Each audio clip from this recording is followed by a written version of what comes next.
추수 감사주지를 맞이해서 절대적인 감사의 축복, 이와 같은 제목으로 말씀을 증거하면서 함께 은혜를 나누도록 하겠습니다. 지금 가을이죠. 이제 뭐 어쩌면 겨울 같은 가을이 있죠.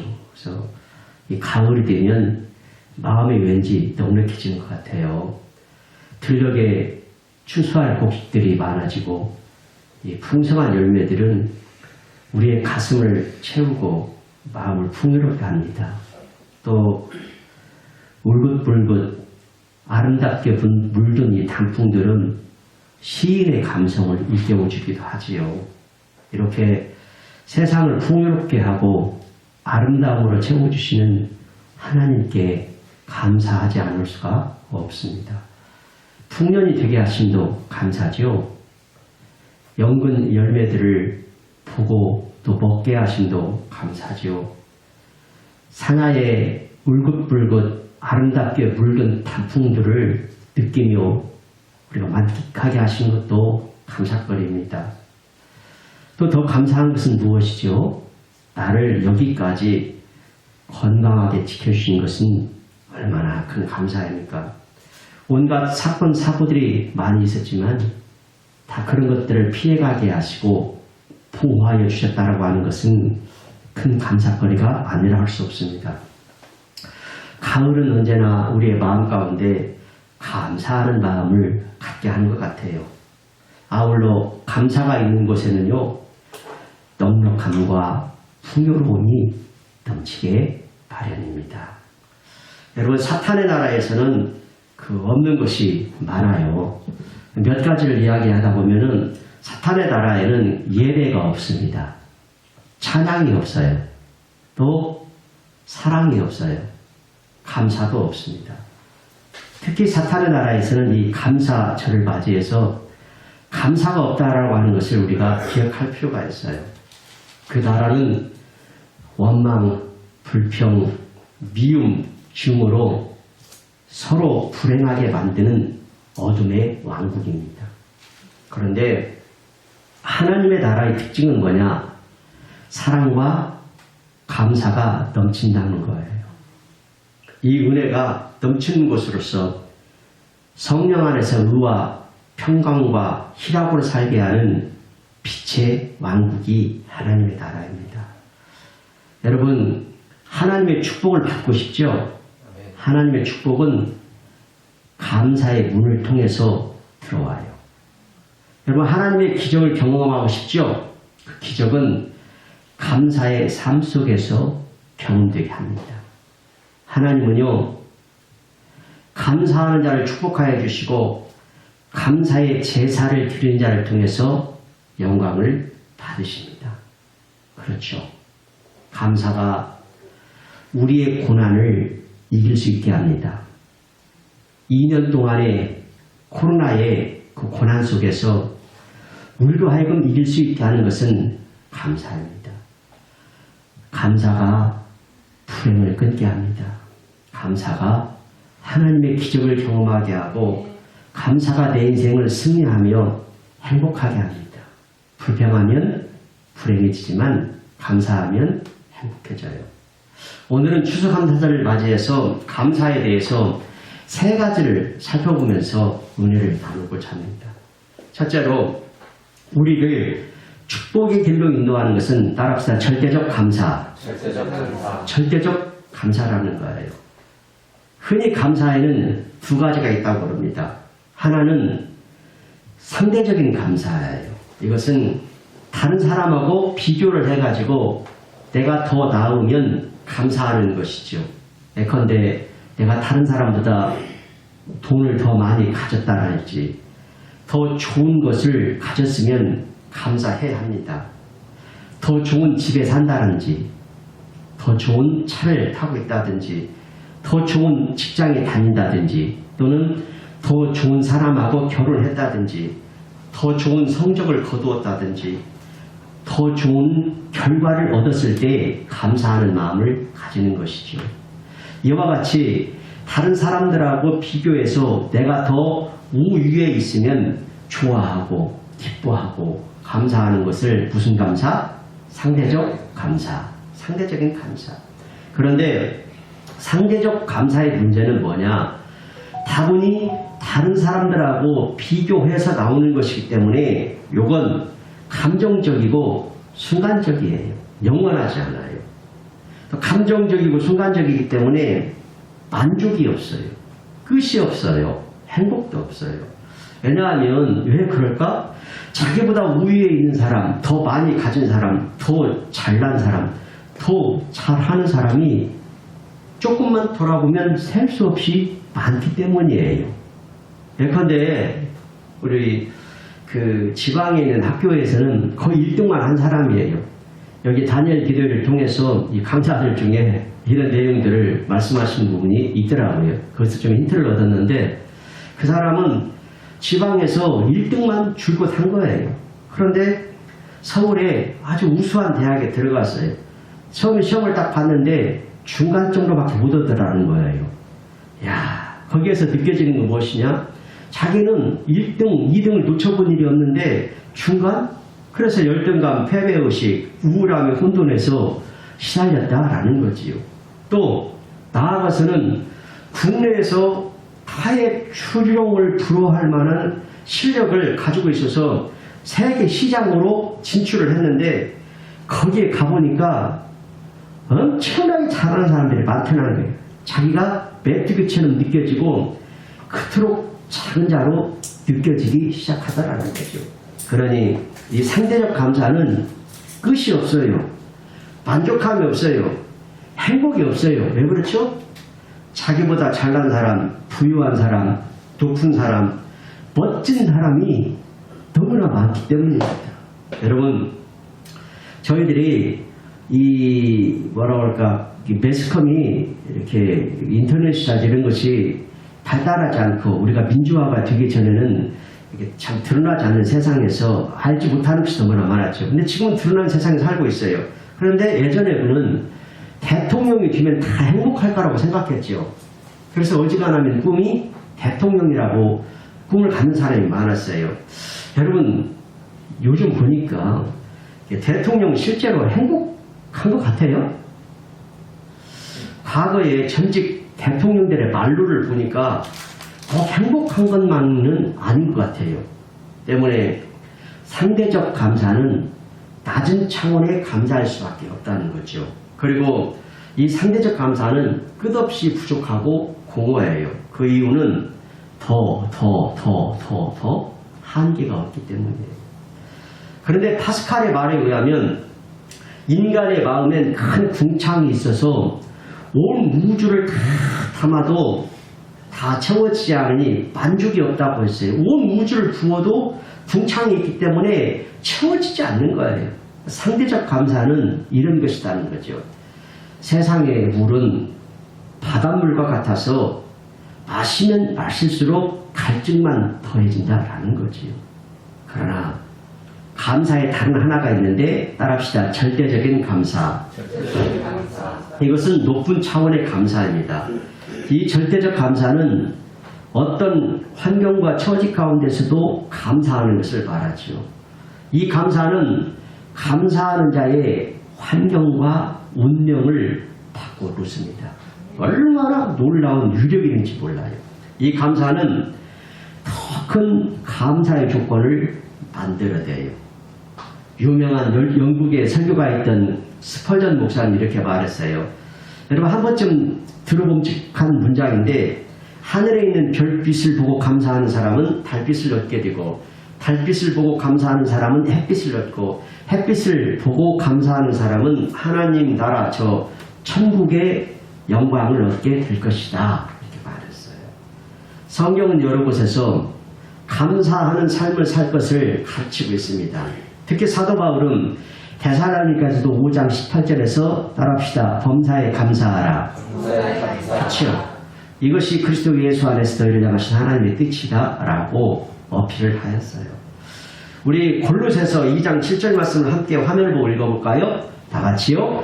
그 안에 뿌리를 박으며 샘을 받아 교훈을 받은 대로 믿음에 굳게 서서 감사함을 넘치게 하라. 빨간 글씨를 다시 한번 읽어보겠습니다. 시작.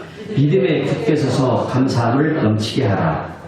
이 가르침과 당부는 감사하는 생활을 하면 할수록 우리가 더 풍성한 삶을 누리게 되고 복을 받는다는 진리를 체험하게 하기 위함입니다. 절대적 감사에 대한 성경의 가르침은 하박국에서도 너무나도 좋은 예를 보여주고 있어요. 우리 잘 아는 말씀인데 다시 한번 읽어보겠어요. 하박국 3장 17절에서 19절 말씀, 빨간 글씨를 좀 주목하면서 함께 읽도록 하겠습니다. 다 같이요. 비록 무화과나무가 무성하지 못하며 포도나무에 열매가 없으며 감람나무에 소출이 없으며 밭에 먹을 것이 없으며 우리의 양이 없으며 유황권에 소가 없을지라도 나는 여호와로 말미암아 즐거워하며 나의 구원의 하나님으로 말미암아 기뻐하리로다. 주 여호와는 나의 힘이시라. 나의 발을 사슴과 같게 하사 나를 나의 높은 곳으로 다니게 하시리로다. 아멘. 여기 보니까 빨간 글씨로 체크해 놓은 것이 못하며 없고 없으며 없을지라도 계속 이어지고 있죠. 못하며 없으며 없으며 없으며 없을지라도 그럴지라도 여호와 하나님으로 말미암아 기뻐하고 즐거워하고 감사하겠다는 하박국의 고백이지요. 그러니까 절대적 감사를 드리면 하나님이 나의 힘이 되셔서 사슴의 발처럼 높은 곳을 다니게 하신다라는 찬양입니다. 높은 차원의 복된 삶을 살도록 하나님께서는 축복해 주신다라고 하는 고백이었습니다. 그렇습니다. 감사는 우리의 고난을 이길 수 있게 합니다. 감사는 우리의 불행을 끊을 수 있게 합니다. 감사는 하나님의 기적을 경험하게 합니다. 절대적 감사는 우리를 축복의 길로 인도합니다. 우리 그리스도인들은 절대적 감사를 아는 사람들이죠. 그러므로 이 감사를 생활 가운데 실행함으로 인해 풍성한 삶을 거두시길 축복합니다. 둘째로 언제나 먼저 감사하는 것이 중요합니다. 이것을 따라합시다. 선행적 감사. 선행적 감사. 미리 먼저 감사하자는 것이죠. 흔히 우리는 어떤 일이 일어난 후에 감사하죠. 결과를 보고서 그 좋은 결과일 때에 뒤늦게 감사하는 것이죠. 이것을 후속적 감사라고 그래요. 물론 이 후속적 감사도 우리에게 필요해요. 예수님은 이 후속적 감사를 하는 자를 칭찬하셨거든요. 한 예를 보면은요. 자, 누가복음 17장에 보면 예수님께서 10명의 나병 환자를 고쳐주는 장면이 나오죠. 예수님께서 이제 갈릴리와 그 사마리아 사이에 있는 어느 촌으로 가시는 중에 10명의 나병 환자들이 예수님을 보고 소리치며 간청했어요. 예수 선생님이 우리를 불쌍히 여기소서. 그러나 예수님 그들의 간청을 들으시고 가서 제사장들에게 너희 몸을 보이라 말씀하셨어요. 그들이 예수님의 말씀에 따라서 제사장한테 몸을 보려고 가는 도중에 그들의 나병이 나와버렸어요. 그런데 자기들의 몸이 나온 것을 딱 발견했는데 10명의 사람들에서 나왔는데 그 중에 한 명만 예수님께 다시 돌아와서 감사를 드리는 것이죠. 그때 예수님께서 이런 말씀을 하세요. 10사람이 다 깨끗함을 받지 아니하느냐? 그런데 그 9은 다 어디 있느냐? 이 이방을 위에는 하나님께 영광을 돌리러 돌아온 자가 없느냐라고 말씀하시죠. 무슨 말이냐? 예수님께서 몹시 서운하고 언짢은 표정의 말씀을 하신 것이죠. 왜 9명은 감사하러 오지 않았느냐라는 질책이기도 하지요. 그러나 감사하러 온 사람에게는 더 보너스 축복까지 더 큰 복을 주십니다. 일어나 가라. 내 믿음이 너를 구원하였느니라. 그러니까 이 사람은 몸의 병만 나은 것이 아니라 영혼의 구원까지 얻어 영생의 축복을 받게 되는 줄 믿습니다. 이와 같이 후속적 감사도 필요하고 중요해요. 그러나 하나님께서 진정으로 원하시는 건 뭐냐? 따라서 선행적 감사. 하나님께서는 후속적 감사보다도 선행적 감사를 더 원하시는데 미리 먼저 감사하는 마음을 기뻐하신다는 거예요. 한 예를 한번 들어볼까요? 우리가 잘 아는 오병이어의 기적의 사건인데 어느 날 예수님께서 배를 타고 제자들과 함께 빈들로 가셨어요. 수많은 무리가 그 소문을 듣고 여러 고을로부터 걸어서 따라왔습니다. 예수님께서 따라온 무리를 보시고 불쌍히 여기시면서 그 중에 있는 병자들을 다 고쳐주셨습니다. 그런데 예수님께서 말씀을 전하시고 병자들을 고쳐주시고 그런 중에 시간이 흘러 저녁이 되어버렸어요.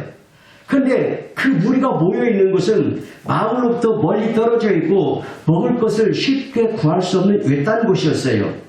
그곳에 병자들을 비롯해서 예수님의 도움을 받기를 원하는 수많은 사람들이 거기에 몰려와 있었습니다. 그러니까 가난한 자들, 소유된 자들, 배고픈 자들, 억눌린 자들, 버림받은 자들, 굶주린 자들이 거기에 대부분이었을 거예요. 예수님은 그들을 보시고 따라서 불쌍히 여기셨다. 예수님은 불쌍히 여기셨다라고 성경은 기록하고 있어요.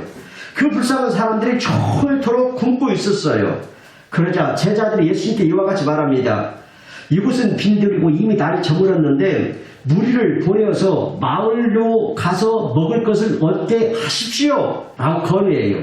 그러나 그 무리들은 먹을 것을 살 만한 능력이 없는 사람일 뿐만 아니라 예수님은 그런 상황을 잘 알고 계셨어요. 그래서 예수님은 뭐라고 하느냐? 할 것 없다.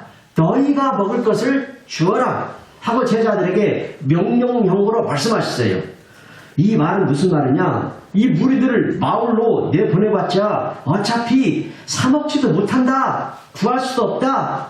그래 답답한 일이다. 제자들은 그들에게 나눠줄 수 있는 식량이 전혀 없었어요. 그러자 제자 중 하나가 예수님께 진언합니다.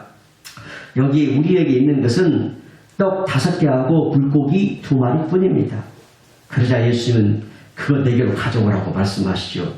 그리고 예수님이 그것을 딱 들고 하늘을 향해 축사하신 후에 떡을 떼어서 제자들에게 나누어 주셨습니다. 제자들은 그것을 받아가지고 받은 떡을 군중들에게 다시 나누어 주니까 몇 명이 먹고 남자만 5,000명이 먹고 배불리 먹고 12바구니가 남았다라는 이와 같은 성경의 기사를 여러분 들어보셨죠? 읽어보셨죠? 또 여기에서 이제 주목해야 할 것이 뭐냐면 예수님께서 물고기 2마리하고 보리떡 5개를 들고 하늘을 우러러 무엇을 했다? 축사했다. 여기 축사했다는 말을 세번역 성경본 이렇게 번역되어 있어요. 감사 기도를 드렸다. 이렇게 번역되어 있어요. 그러니까 축사했다는 것은 감사 기도했다는 것이죠. 여기서 우리는 빵을 나눠서 먹기 전에 미리 감사하는 예수님의 행위를 볼 수가 있습니다. 그러니까 예수님은 물고기 2마리하고 떡 5개로 5,000명이 배부르게 먹고 12광주리가 남을 것을 보고 하나님께 감사기도를 드린 것이 아니었어요. 그리고 하나님이 기적을 베풀어 주신 것을 보고 감사한 것도 아니었어요. 정말로 구할 수 없는 빈들에서 남자만 5,000명 수많은 사람들이 먹어야 되는데 정작 가지고 있는 것은 너무나 부족한 어린아이가 먹을 도시락 한 끼뿐이었어요. 그렇게 어려운 형편, 극한적인 불가능의 상황이었음에도 예수님은 그 작은 것을 주고 어떻게 했다? 하나님께 미리 먼저 감사하고 나누어 주었다라는 거죠. 그러자 12바구니가 남는 기적의 축복을 경험했다라는 거예요. 성도 여러분, 이 오병이어의 기적의 기사는 후속적 감사도 좋지만 미리 먼저 하는 선행적 감사가 얼마나 하나님을 기쁘시게 하며 더 큰 축복을 받게 하는지를 우리에게 보여주는 좋은 예입니다. 그러므로 지금 내 형편이 좋지 않습니다. 어렵습니다. 드릴 것이 없습니다. 그러니 다음에 형편이 좋아지면 감사해야지 하는 생각은 좋은 생각이 아닙니다. 더 큰 은혜와 축복을 받는 생각이 못 듭니다. 지금 어렵고 힘든 상황 가운데 있다 할지라도 미래를 내다보고 축복해 주실 하나님을 바라보고 미리 먼저 감사할 때 더 큰 은혜의 세계로 들어가는 축복의 문이 열리는 줄 믿습니다. 바로 선행적 감사는 미래를 위한 새로운 길을 닦는 축복의 통로이다라는 거예요. 한번 따라합시다. 미리 먼저 감사하자. 미리 먼저 감사하자. 선행적 감사의 사람이 되자. 선행적 감사의 사람이 되자. 자, 마지막으로 살아있는 생명에 대해서 여러분 감사하십시다. 선행적 감사 가운데 가장 중요한 것은 뭐냐? 내게 뭐가 있다? 생명이 아직도 살아있음에 감사하는 거예요. 이 생명에 대한 감사는 모든 감사의 기본입니다.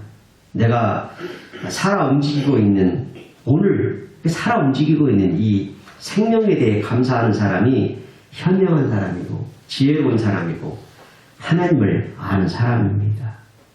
여러분 해마다 곳곳에서 사건 사고들이 엄청나게 일어나고 있죠. 하루에도 우리나라만 하더라도 얼마나 많은 안타까운 일들이 발생하는지 몰라요. 차를 운전하고 이렇게 한두 시간 운전하다 보면 꼭 한두 건 정도로 사고 난 모습을 보게 되죠. 특히 고속도로를 달리다 보면은 엄청난 그 비극의 현장들을 목격할 때가 좀 덜어 있습니다. 그러니까 별안간 갑작스럽게 인생의 운명이 고통과 눈물과 깊은 절망의 늪으로 떨어져 버리게 하는 게 뭐다? 인생이라는 거예요. 그래서 내일 일을 알지 못하는 안개와 같은 인생이기 때문에 자랑할 것이 없어요. 자랑할 것. 그죠? 우리 사람은 자랑할 것이 없어요. 그리고 못났다고 낙심할 것도 없어요. 보니까 이 다니엘 기도에 나오신 그 강사님들 20분 중에 사실 재능이 없는 사람이 한 분도 없더라고. 다 세상적으로 1등가 하는 면들을 가지고 있고 다 재능이 있고 탁월한 면들이 다 있더라고요. 거기에 비하면은 야, 나 같은 사람은 내놓을 것이 하나도 없다 하는 낙심하는 마음도 들기도 하는데 하나님께서는 저들 못지않게 각 사람에게 각각에게 하나님의 놀라운 달란트를 주신 줄 믿습니다. 그거 발견하고 그것 가지고 하나님께 영광 돌리며 살게 하셨다라는 것이죠.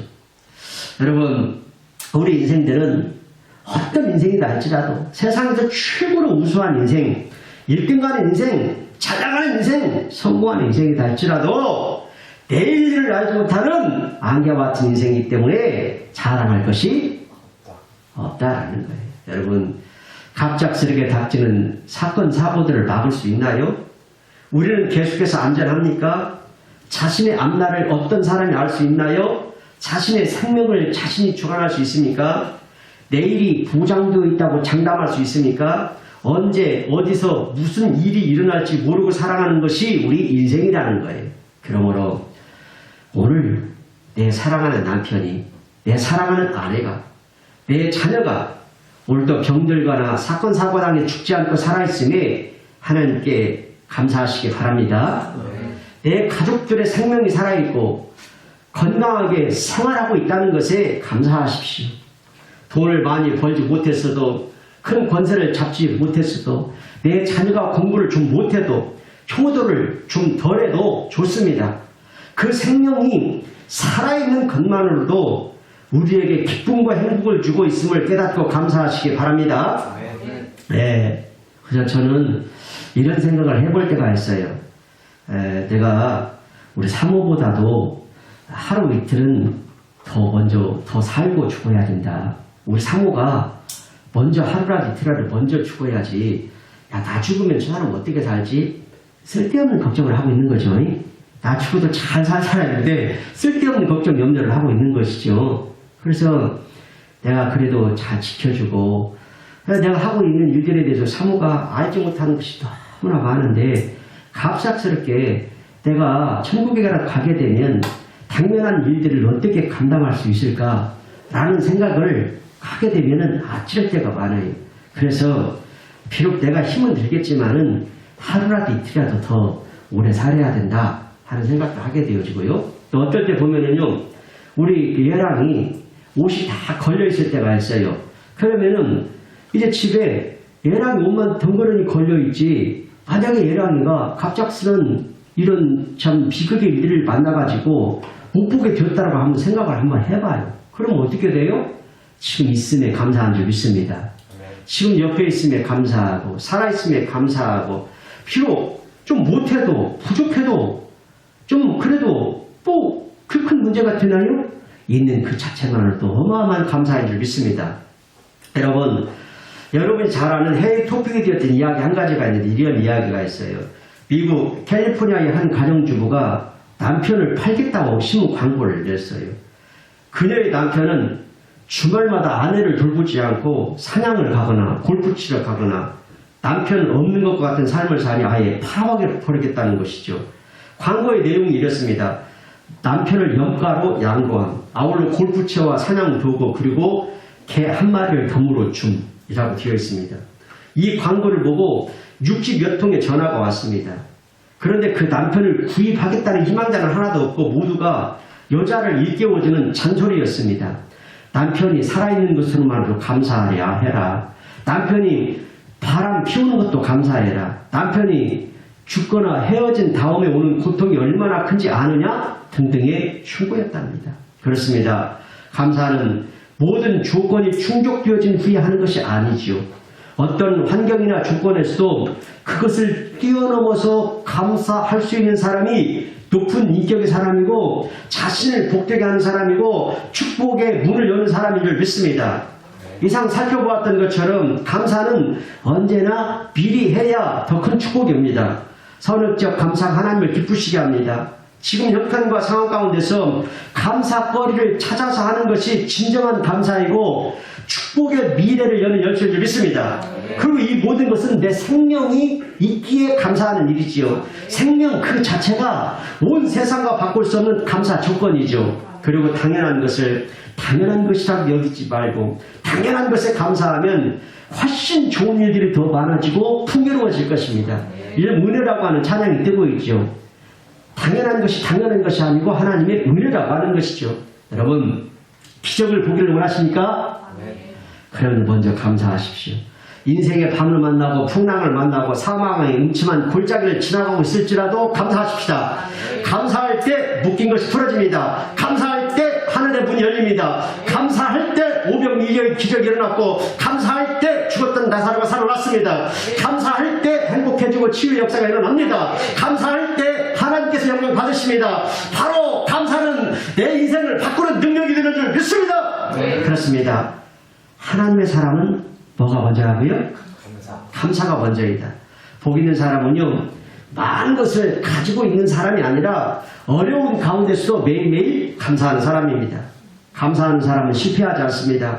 바로 감사는 축복의 통로요 기적의 시작이기 때문입니다. 그럼 오늘 성도 여러분 이제부터 어떤 형편과 상황에 처해 있든지 상대적 감사가 아니라 절대적인 감사를 함으로 자신을 풍요롭게 만들며 인류 인생을 사는 여러분이 되시기를 주의 이름으로 축원합니다.